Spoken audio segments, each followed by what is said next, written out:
ৰাজ্যত নেৰানেপেৰা বৰষুণ আৰু সেই সময়তে ৰাজ্যবাসীলৈ এটা আহ্বান যে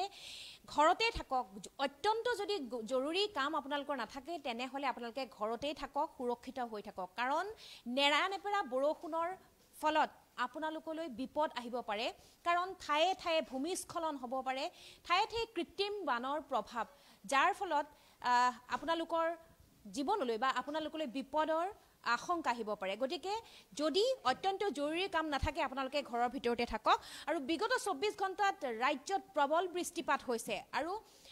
মণিপুৰৰ মৰেহৰ পৰা 24 ঘণ্টাত প্ৰবল বৃষ্টিপাত হৈছে আৰু বতৰ বিজ্ঞান কেন্দ্ৰই জনোৱা মতে অহা 24 ঘণ্টাত প্ৰবল বৃষ্টিপাত হ'ব আৰু লগতে থাকিব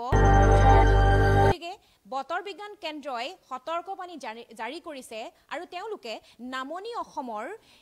কেবাখনো জিলাত হাই এলাৰ্ট জাৰি কৰিছে আৰু সেই জিলাকেইখন হৈছে ধুবুৰী দক্ষিণ শালমৰা কোকৰাঝাৰ চিৰাং বাক্সা বঙাইগাঁও বৰপেটা গোৱালপাৰা পশ্চিম কাৰ্বি আংলং শ্ৰীভূমি আৰু হাইলাকান্দি তাৰ পাছত অৰেঞ্জ এলাৰ্ট জাৰি কৰিছে কামৰূপ গ্ৰাম্য কামৰূপ মহানগৰ নলবাৰী দৰং ওদালগুৰি শোণিতপুৰ মৰিগাঁও নগাঁও গোলাঘাট কাৰ্বি আংলং হোজাই ডিমা হাছাও আৰু কাছাৰ জিলাত য়েল্লো এলাৰ্ট জাৰি কৰিছে বিশ্বনাথ লখিমপুৰ আৰু যোৰহাট জিলাত বতৰ বিজ্ঞান কেন্দ্ৰই এইকেইখন জিলাত ক্ৰমান্বয়ে ৰেড এলাৰ্ট য়েল্লো এলাৰ্ট আৰু অৰেঞ্জ এলাৰ্ট জাৰি কৰিছে গতিকে এই কেইখন অঞ্চলৰ বা এই কেইখন জিলাৰ যিসকল লোক আছে তেওঁলোকে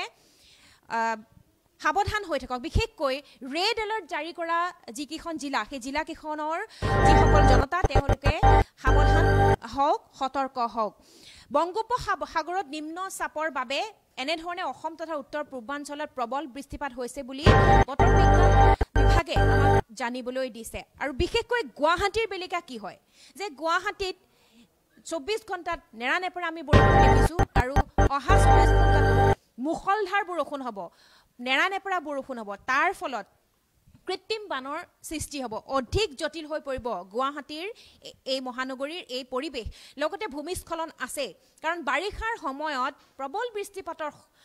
ফলত গুৱাহাটীত ভূমিস্খলন হয় বিশেষকৈ পাহাৰীয়া যিসমূহ অঞ্চল আছে 17-18টা পাহাৰে আবৃত্ত গুৱাহাটী মহানগৰী গতিকে লাখ লাখ বসতি আছে গুৱাহাটী মহানগৰী পাহাৰীয়া অঞ্চলত গতিকে এই পাহাৰীয়া অঞ্চলসমূহত যিসকলে বাস কৰে তেওঁলোকে যথেষ্ট সতৰ্ক হ'ব লাগিব আৰু গুৱাহাটীৰ বেলিকাৰ কথা আমি জানিবলৈ মোৰ সতীৰ্থ জয়ন্ত শৰ্মা আছে আমি জানিবলৈ প্ৰয়াস কৰিম পুৱাৰে পৰা জয়ন্ত শৰ্মাই গুৱাহাটীৰ বিভিন্ন প্ৰান্তত গৈ গ্ৰাউণ্ড জিৰ' ৰিপৰ্ট তেওঁ লৈ আনিছে আমি জানিবলৈ বিচাৰিম যে আমি গম পাইছোঁ যে মহানগৰীত নেৰানেপেৰা বৰষুণ কালিৰ পৰা হৈ আছে আৰু অহা 24 ঘণ্টাত গুৱাহাটীত বৰষুণ হ'ব বা ৰাজ্যত যিবোৰ high alert orange alert red alert জাৰি কৰিছে গুৱাহাটী মহানগৰীত প্ৰবল বৃষ্টিপাতৰ ফলত মহানগৰীকে দুৰ্ভোগ ভুগিবলগীয়া পৰিস্থিতিৰ সৃষ্টি হয় এখন নতুন ছবি নহয় প্ৰত্যেক সময়তে বাৰিষাৰ সময়তে আমি দেখিবলৈ পাওঁ কি ক'ব বিচাৰিম নিশ্চিতভাৱে পল্লৱী যিহেতু মই ৰাতিপুৱাৰ পৰা আজি গুৱাহাটী মহানগৰীৰ বিভিন্নটা অঞ্চলত আমি গৈছোঁ আমি সেই অঞ্চলসমূহৰ পৰা বিভিন্ন তাৰ পৰা পৰিৱেশ দেখুৱাবলৈ চেষ্টা কৰিছোঁ আৰু মই এই মুহূৰ্তত গুৱাহাটীবাসীক এটা আহ্বান জনাম যে যদি অত্যন্ত জৰুৰী কাম নাথাকে তেতিয়াহ'লে বিশেষভাৱে কেইটামান অঞ্চল ৰুক্মিণী গাঁৱৰ ফালে যদি জিয়াছ ৰোডৰ ফালে আহে জিয়াছ ৰোডেৰে আহে তেতিয়াহ'লে ৰুক্মিণী গাঁও বা 6 মাইলৰ ফালে কোনো লোক যাব নালাগে তাৰ লগে লগে লাষ্ট গেটৰ ফালে যদি অত্যন্ত জৰুৰী কাম নাথাকে তেতিয়াহ'লে যাব নালাগে তাৰ লগে লগে হাতীগাঁৱৰ ফালে অত্যন্ত জৰুৰী কাম নাথাকিলে যাব নালাগে আৰু তাৰ লগে লগে মই পাঞ্জাবাৰী ফালে যাব নালাগে জুৰিপাৰ আৰু অঞ্চলত এক ভয়াৱহ পৰিস্থিতি জুৰিপাৰ অঞ্চলত প্ৰায় 1000ৰো অধিক লোক এতিয়া জলবন্দী হৈছে তাত SDRFে নাও চলায় যিসকল লোকে তেওঁলোকে বিভিন্ন কোনোবা যদি নিজৰ কৰ্মস্থলীলৈ যাব লাগে কোনোবা নিজৰ বিদ্যালয়লৈ যাব লাগে কোনোবা বিভিন্ন কামত যিসকলে ওলাই যাব লাগে তাতে SDRFৰ নাৱৰ জৰিয়তে তেওঁলোকক উদ্ধাৰ কাৰ্য চলাই আছে তেওঁলোকক লৈ আহিছে নিজৰ গন্তব্যস্থানলৈ লৈ গৈছে ৰুক্মিণী গাঁৱতো একেই পৰিৱেশ ৰুক্মিণী গাঁৱত অপৰিৱৰ্তিত হৈ আছে আজি দুদিন ধৰি যি কৃত্ৰিম বান অনিল নগৰ নবীন নগৰৰ পৰিস্থিতি অতিকৈ ভয়াৱহ অনিল নগৰ নবীন নগৰ ৰুক্মিণী গাঁও আমি সদায় দেখুৱাইছোঁ প্ৰতিটো দিনত দেখুৱাই আছোঁ বৰষুণ এজাক হ'লে আচলতে বানপানী এক ভয়াৱহ ৰূপ লয় কিন্তু যদি আমি নতুন নতুন জেগা ক'বলৈ যাওঁ তেতিয়াহ'লে জুৰিপাৰ পাঞ্জাবাৰীৰ মূল ৰোডত যি শংকৰদেৱ কলাক্ষেত্ৰ আছে শংকৰদেৱ কলাক্ষেত্ৰৰ সন্মুখ ভাগত একাঠু পৰ্যন্ত পানী সেই পানীৰ মাজেৰে এই যান বাহন চলাচল কৰিব লগা হৈছে যদি লাষ্টগেটৰ পৰিৱেশ লাষ্টগেটত যি ৱায়াৰলেছ ছাৰ্ভে সেই অঞ্চলটোত এক ভয়াৱহ পৰিস্থিতি হাতীগাঁৱত এক ভয়াৱহ পৰিস্থিতি আৰু যদি আমি এই ৰাষ্ট্ৰীয় ঘাইপথৰ ফালে যাওঁ তেতিয়াহ'লে যোৰাবাটত যিটো পৰিৱেশ আৰু যোৰাবাটত আন এটা সমস্যাই দেখা দিছে যে তাত জাবৰ জোঁথৰ অত্যাধিক মানে যোৰাবাটৰ যিটো ৰাষ্ট্ৰীয় ঘাইপথ আছে অত্যাধিক জাবৰ জোঁথৰে ভৰি পৰিছে যাৰ কাৰণে যান বাহন চলাচলৰ ক্ষেত্ৰতো যথেষ্ট অসুবিধা হৈছে যদি যান বাহন পানীৰ মাজেৰে আহে তেতিয়াহ'লে জাবৰৰ দম বা বাহনত ফচি যায় বাহনসমূহ বিভিন্ন নতুন নতুন বাহন বেয়া হৈছে গতিকে এনেকুৱা এটা পৰিৱেশৰ সৃষ্টি হৈছে গুৱাহাটী মহানগৰীত গতিকে এইকাৰণে উল্লেখ কৰিছোঁ যে যদি অত্যন্ত জৰুৰী কাম নাথাকে তেতিয়াহ'লে GS ৰোডৰ ফালে আহিলে ৰুক্মিণী গাঁও 6 মাইল আপোনালোকে এৰি চলক অনিল নগৰ নবীন নগৰ অঞ্চলসমূহ বা তৰুণ নগৰ সেই অঞ্চলসমূহত অত্যন্ত জৰুৰী কাম নাথাকিলে সেইসমূহ এৰি চলক পাঞ্জাবাৰী ফালে গ'লে পাঞ্জাবাৰী ফালে যাব নালাগে অত্যন্ত জৰুৰী কাম নাথাকিলে হাতীগাঁৱত এটা অবৰ্ণনীয় পৰিৱেশ লাষ্টগেটত অবৰ্ণনীয় পৰিৱেশ অৰ্থাৎ বেলতলা পথ সেই পথত অবৰ্ণনীয় পৰিৱেশ মুঠৰ ওপৰত আমি গুৱাহাটীৰ বিস্তীৰ্ণ অঞ্চল প্লাবিত হৈছে আৰু এই পানী মেঘালয়ৰ পৰা অহা বুলি সকলোৱে ক'ব বিচাৰে যে মেঘালয়ত যি বৰষুণ হয় তাৰ ফলত যি বাগৰি আহে পানী তাৰ ফলত কিন্তু গুৱাহাটীত কৃত্ৰিম বানৰ সৃষ্টি হৈছে কিন্তু এইবাৰ মেঘালয়হে কৈছে যে গুৱাহাটীৰ পানীৰ বাবে মেঘালয়ত বৰষুণ হয় আমাক দুখ ঠেলিছে আৰু এই সন্দৰ্ভত 2 জুনত 2 ৰাজ্যৰ মুখ্যমন্ত্ৰীৰ বৈঠক অনুষ্ঠিত হ'ব কিবা সবিশেষ আপোনাৰ ওচৰত আছে নেকি নিশ্চিতভাৱে পল্লৱী মই মেঘালয়ৰ পানীৰ এটা কথা উল্লেখ কৰিম যে হাতীগাঁও বেলতলা বা যোৰাবাটৰ এই যিটো বৃহৎ অঞ্চল এই অঞ্চলত মেঘালয়ৰ পানীয়ে ক্ষতি কৰে সেই কথা নিশ্চিত আমি যিহেতু এই ফিল্ডত যাওঁ আমি যিহেতু সেই অঞ্চলত গৈ গ্ৰাউণ্ড জিৰ' ৰিপৰ্ট কৰিছোঁ আমি গম পাওঁ যে মেঘালয়ৰ পানীয়ে যোৰাবাট হাতীগাঁও বেলতলা অঞ্চলত কিন্তু মেঘালয়ৰ পানী কিছু ক্ষতিগ্ৰস্ত কৰে কিন্তু যদি আমি এইখিনিতে কওঁ যে জুৰিপাৰ পাঞ্জাবাৰী চানমাৰী বা অনিল নগৰ নবীন নগৰ এই অঞ্চলসমূহত কিন্তু মেঘালয়ৰ পানীয়ে ক্ষতিগ্ৰস্ত নকৰে এই অঞ্চলসমূহত গুৱাহাটীৰ পানীয়ে গুৱাহাটী মহানগৰীৰ পানীয়ে ক্ষতিগ্ৰস্ত কৰে আৰু এটা কথা উল্লেখ কৰিম যে অপৰিকল্পিত নলা নৰ্দমা নিৰ্মাণ আৰু নলা নৰ্দমাসমূহ নিৰ্মাণ কৰাৰ সময়ত যিসমূহ অভিযন্তা থাকে অভিযন্তাসকলে কোনো গুৰুত্ব নিদিয়ে ঠিকাদাৰে নিজৰ মতালি কৰি নলা নৰ্দমাসমূহ নিৰ্মাণ কৰি থৈ যায় সময়মতে GMCয়ে সেই নলা নৰ্দমাসমূহ চাফা নকৰে তাৰ কাৰণে কিন্তু গুৱাহাটী মহানগৰীৰ এইসমূহ পানী গতিকে কিন্তু মই এইখিনিতে আপোনাক ক'ব বিচাৰিম যে মেয়ৰগৰাকীয়ে কয় যে কৃত্ৰিম বানৰ পৰিস্থিতি কিছু সলনি হৈছে আৰু তেওঁলোকে বানমুক্ত গুৱাহাটী গঢ়িব বিচাৰিছে তাৰ বাবে বিভিন্ন পদক্ষেপ হাতত লৈছে তেওঁলোকে বিভিন্ন নলা খান্দিছে আৰু তেওঁলোকে কিমান নলা খান্দিছে তাৰো তেওঁলোকে সংখ্যা দি দিছে কিন্তু তাৰ পাছতো বানমুক্ত গুৱাহাটী হোৱা নাই কৃত্ৰিম বান ৰোধ কৰিব পৰা নাই কাৰণ কি বুলি ভাবে আপোনালোকে এই মুহূৰ্তত এটা কথা উল্লেখ কৰিম যে হয় বিভিন্ন সময়ত বিভাগীয় মন্ত্ৰীগৰাকীও কৈছে মেয়ৰগৰাকীও কৈছে কিন্তু নতুন নতুন অঞ্চলত এতিয়া পানী হৈছে আগৰ যদি আমি 5-6 বছৰৰ আগত যদি গুৱাহাটীখনলৈ যাওঁ তেতিয়াহ'লে ৰুক্মিণী গাঁৱত কিন্তু নতুন পানী 5-6 বছৰৰ পিছত হোৱা পানী অৰ্থাৎ ছুপাৰ মাৰ্কেটৰ উৰণ সেতু নিৰ্মাণ হোৱাৰ পিছত হোৱা পানী আমি যদি চানমাৰীত যাওঁ চানমাৰীত তেতিয়াহ'লে নতুন পানী এয়া বহু পূৰ্বৰে পৰা হোৱা পানী নহয় হয় অনিল নগৰ নবীন নগৰত হয়তো আজি 10-15 বছৰ যথেষ্ট 15 বছৰ হয়তো অতিক্ৰম কৰিলে যথেষ্ট পানী হৈ আছে কিন্তু এই অঞ্চলসমূহ পাঞ্জাবাৰী যি অঞ্চল পাঞ্জাবাৰী বা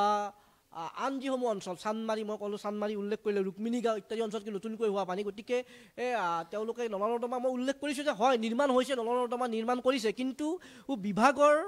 মানে হেমাহি আৰু একাংশ ঠিকাদাৰৰ মতালিয়ে আচলতে নিৰ্মাণ হোৱা নলা নৰ্দমাসমূহ আচলতে পৰিকল্পিত নহয় কাৰণে এই পৰিৱেশৰ সূচনা হৈছে আৰু আপুনি এটা কথা উল্লেখ কৰিছে যে মেঘালয়ে এইবাৰ দোষাৰোপ কৰিছে অসমত ইতিমধ্যে 2 জুনত মুখ্যমন্ত্ৰী মেঘালয়ৰ মুখ্যমন্ত্ৰী কনৰাড চাংমা আৰু অসমৰ মুখ্যমন্ত্ৰী হিমন্ত বিশ্ব শৰ্মা এক বৈঠকত মিলিত হ'ব বিশেষভাৱে গুৱাহাটীৰ যি কৃত্ৰিম বান সেই কৃত্ৰিম বান ৰোধৰ ক্ষেত্ৰত আৰু যদি মই কিছুদিন পূৰ্বে যিগৰাকী গুৱাহাটী উন্নয়ন মন্ত্ৰী জয়ন্ত মল্ল বৰুৱাই এখন ফটো শ্বেয়াৰ কৰিছিলে তেওঁৰ নিজৰ সামাজিক মাধ্যমত যে গুৱাহাটী কেনেদৰে আচলতে পাহাৰৰ পৰা পানী নামি আহে বা কেনেদৰে মেঘালয়ৰ পাহাৰ USTMৰ যিখন অনুষ্ঠানত মানে দোষাৰোপ কৰি আছে USTMৰ কাৰণে কেনেদৰে পাহাৰ কাটি পেলোৱা হৈছে সেনেকুৱা ফটো শ্বেয়াৰ কৰিছে এটা কথা উল্লেখ কৰিব লাগে যে মেঘালয়ৰ পৰা পাহাৰৰ পৰা কিন্তু যথেষ্ট সংখ্যক পানী নামি আহে অসমলৈ সেই কথা মেঘালয়ৰ মুখ্যমন্ত্ৰীয়ে অস্বীকাৰ কৰিব নোৱাৰে কিন্তু এই পানী ৰোধৰ ক্ষেত্ৰত এই পানীসমূহ এটা পৰিকল্পিতভাৱে বোৱাই নিয়াৰ ক্ষেত্ৰত কিন্তু কোনো ধৰণৰ পৰিকল্পনা নাই বৰ্তমানলৈকে হোৱা নাই বহু বছৰ ধৰি গুৱাহাটী উন্নয়ন মন্ত্ৰী কেইগৰাকীয়ে যথেষ্ট তেওঁলোকে ঘূৰিলে ফুৰিলে উৰাজাহাজত উঠি তেওঁলোকে কৃত্ৰিম বান পৰিদৰ্শন কৰিলে বাইক লৈ তেওঁলোকে ৰাজপথত 2চকীয়া বাহন লৈ কৃত্ৰিম বান পৰিদৰ্শন কৰিলে কিন্তু মূল কথাটো হ'ল যে পৰিকল্পনাবিহীন গতিকে টেকন'লজি ব্যৱহাৰ কৰিব লাগিব, পৰিকল্পনা কৰিব লাগিব, তেতিয়াহে গুৱাহাটীৰ কৃত্ৰিম বান নিৰ্মূল হ'ব। নহ'লে অন্যথা কিন্তু বেলেগ উপায়েৰে গুৱাহাটীৰ কৃত্ৰিম বান নিৰ্মূল হ'ব নোৱাৰে। নিশ্চিতভাৱে আশা কৰিম 2 জুনত যি আলোচনা অনুষ্ঠিত হ'ব, সেই আলোচনাত সফল এটা সিদ্ধান্ত বা সফল এটা ফলাফল পোৱা যাব, সেইটোৱে আশা কৰিছোঁ। কিন্তু সেই আলোচনাতে সীমাবদ্ধ নৰৈ যদি নতুন টেকন'লজি ব্যৱহাৰ কৰে বা নতুন পৰিপক্কতা ব্যৱহাৰ কৰে, তেতিয়াহ'লে কিন্তু নিশ্চিতভাৱে গুৱাহাটী কৃত্ৰিম বান ৰোধ কৰিব পাৰিব। যদি মেঘালয়ৰ পানী পৰিকল্পিতভাৱে বোৱাই নিয়ে, তেতিয়াহ'লে লাষ্টগেট হাতীগাঁৱৰ পানী কিন্তু কমিব। আজিৰ দিনটোৰ বেলিকাত আমি ক'বলৈ বিচাৰিম যে কৃত্ৰিম বানৰ ফলত গুৱাহাটীৰ বহু বিদ্যালয় বন্ধ ৰখা গৈছে, শিক্ষাৰ্থীৰ ওপৰত প্ৰভাৱ পৰিছে, বিদ্যায়তনিক ক্ষেত্ৰত প্ৰভাৱ পৰিছে গুৱাহাটীৰ বানপানী। কিন্তু কি ক'ব বিচাৰে? মই নিশ্চিতভাৱে গোপাল বড়ো হাইস্কুল ইতিমধ্যে আমি সেই দৃশ্যও দেখুৱাইছোঁ যে গোপাল বড়ো হাইস্কুলৰ ছাত্ৰ ছাত্ৰীসকলক ইতিমধ্যে যাবলৈ দিছে বিদ্যালয় কৰ্তৃপক্ষই। যেতিয়া মই নিজে গ্ৰাউণ্ড জিৰ' ৰিপৰ্টত আছিলোঁ, মই পাঞ্জাবাৰীত আছিলোঁ, তেতিয়া হিতেশ্বৰ শইকীয়া যিখন মহাবিদ্যালয়, সেই মহাবিদ্যালয়ৰ ছাত্ৰ ছাত্ৰী যাবই নোৱাৰে, কোনো ধৰণৰ পৰিৱেশ নাই, ছাত্ৰ ছাত্ৰী তাত কোনো ধৰণৰ ছাত্ৰ ছাত্ৰী অহা নাই। মই নিজে এগৰাকী প্ৰবক্তাৰ লগত কথা পাতিছোঁ, প্ৰবক্তাগৰাকীয়ে প্ৰায় 2-3 কিলোমিটাৰ আঁতৰত নিজৰ বাহনখন থৈ তেওঁ পানীৰ মাজেৰে ৰিক্সাৰে আহিছে। আমি সেই দৃশ্যও দেখুৱাবলৈ চেষ্টা কৰিছোঁ। গতিকে বৰ্তমান সময়ত এনেকুৱা বিভিন্ন বিদ্যালয়ত এনেকুৱা এটা পৰিৱেশ দেখিবলৈ পোৱা গৈছে। গতিকে অকল গুৱাহাটী মহানগৰীত উল্লেখ কৰিছে ৰুক্মিণীগাঁও, মই যদি এইখিনিতে আৰু এটা কথা উল্লেখ কৰিম যে মই নিজে সেই স্থানত গৈ বাতৰি পৰিৱেশন কৰিছোঁ যে ৰুক্মিণীগাঁও হাইস্কুল এখন প্ৰায় 500-ৰ পৰা 600 ছাত্ৰ ছাত্ৰী তাত অধ্যয়নৰত হৈ আছে। আৰু সেই ৰুক্মিণীগাঁও হাইস্কুলটো এই বাৰিষাৰ সময়ত, এই যি বানপানীৰ সময়ত প্ৰায় স্কুলখনৰ ৰুমৰ ভিতৰত একাঠু পানী, কিন্তু মই সেইটো কথা ক'বলৈ নাযাওঁ, 6 মাহ বন্ধ হৈ থাকিব। অৰ্থাৎ সেই 500 ছাত্ৰ ছাত্ৰীৰ ভৱিষ্যত কি হ'ব? সেই কোনো ধৰণৰ শিক্ষা বিভাগৰ পৰিকল্পনা নাই। সেই ছাত্ৰ ছাত্ৰীসকলক ক'ত কেনেদৰে তেওঁলোকক অনাগত সময়ত পাঠদান কৰাই নিব? অৰ্থাৎ চৰকাৰী বিদ্যালয়ত এনেই ছাত্ৰ ছাত্ৰী কমি গৈছে, গুৱাহাটী মহানগৰীত আৰু কমিছে ছাত্ৰ ছাত্ৰী, ভয়ংকৰভাৱে কমিছে। গতিকে ৰুক্মিণীগাঁও হাইস্কুল যিখন হাইস্কুলত তাতে 500-ৰ পৰা 600 ছাত্ৰ ছাত্ৰী পঢ়ে, কিন্তু তেওঁলোকে 3 মাহ 4 মাহ বিদ্যালয়লৈ যাব নোৱাৰে। গতিকে অনাগত সময়ত নিশ্চিতভাৱে তাৰ অভিভাৱকসকলে সেই ছাত্ৰ ছাত্ৰীসকলক আন বিদ্যালয়লৈ লৈ যাব, অৰ্থাৎ এখন চৰকাৰী বিদ্যালয় আকৌ ধ্বংসৰ দিশলৈ যাব। গতিকে এয়া বৰ্তমান সময়ত গুৱাহাটীৰ পৰিৱেশ। নামত স্মাৰ্ট চিটি, কিন্তু কামত জিৰ'। আৰু এটা কথা মই জানিব বিচাৰিম যে পাহাৰীয়া যিসমূহ অঞ্চল আছে, গুৱাহাটীৰ 17-18টা পাহাৰে আবৃত্ত 300তকৈ অধিক অঞ্চল আছে, সেই অঞ্চলসমূহত এতিয়া ভূমিস্খলনৰ আশংকা আছে। গতিকে ভূমিস্খলনৰ এই সময়খিনিত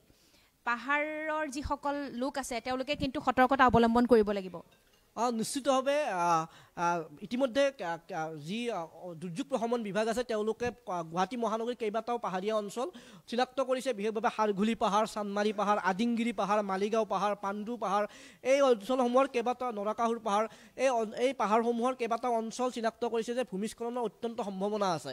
গতিকে ভূমিস্খলনৰ সম্ভাৱনা থকা যিসমূহ অঞ্চল আছে, তাৰ যিসকল লোক আছে তেওঁলোকক ইতিমধ্যে সাৱধান বাণী তেওঁলোকে শুনাইছে, দুৰ্যোগ প্ৰশমন বিভাগে ব্যৱস্থা লৈছে। আৰু বিভিন্ন ঠাইত দুৰ্যোগ প্ৰশমন ইতিমধ্যে ভূমিস্খলন হৈছেও। গতিকে এক প্ৰকাৰ গুৱাহাটী মহানগৰীত এই বৰ্তমান সময়ত দুৰ্যোগ, অত্যন্ত ভয়ংকৰ দুৰ্যোগ। গতিকে মই উল্লেখ কৰিছোঁৱে যে গুৱাহাটী মহানগৰীলৈ আহিলে বিশেষভাৱে মই ইতিমধ্যে পথকেইটা কৈছোঁৱে যে GS ৰোডত আহিলে 6 মাইল ৰুক্মিণীগাঁও পাৰিলে এৰি চলক। যদি আপুনি গুৱাহাটীৰ পৰা উজনি অসম অভিমুখে যাব বিচাৰিছে, তেতিয়াহ'লে বায়তা চাৰিআলি হৈ যাওক, যোৰাবাট হৈ যাবলৈ চেষ্টা নকৰিব, কিয়নো যোৰাবাটত মই উল্লেখ কৰিলোঁ যে জাবৰ জোথৰেৰে ভৰি পৰিছে একাঠু পৰ্যন্ত পানী। গতিকে গুৱাহাটী মহানগৰী এতিয়া বৰ্তমান সময়ত এক ভয়ংকৰ পৰিৱেশে সূচনা কৰিছে।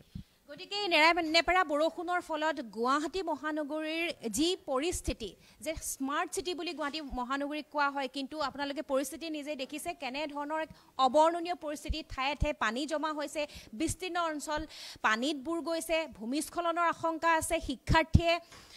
বিদ্যালয়লৈ যাব পৰা নাই, অফিচ কাছাৰীলৈ যাব পৰা নাই, কৰ্মচাৰীসকল কেনেধৰণৰ এক অবৰ্ণনীয় পৰিস্থিতি। আৰু এয়া এতিয়াৰ দৃশ্য নহয়, এয়া এইবাৰৰ ঘটনা নহয়, প্ৰত্যেকবাৰে বাৰিষাৰ সময়ত যেতিয়া মুখলধাৰ বৰষুণ হয়, প্ৰবল বৃষ্টিপাত হয়, নেৰানেপেৰা বৰষুণ হয়, তাৰ ফলত কিন্তু গুৱাহাটীত এনে এখন ছবি আমি সদায় দেখিবলৈ পাওঁ, অবৰ্ণনীয় পৰিস্থিতিৰ সৃষ্টি হয়। কিন্তু কেতিয়ালৈ বানমুক্ত হ'ব গুৱাহাটী, কেতিয়ালৈ বানপানী নিৰ্মূল হ'ব গুৱাহাটীত, সেয়া লৈ আশা পালি আছে এতিয়া ৰাইজ। কিন্তু আশ্বস্ত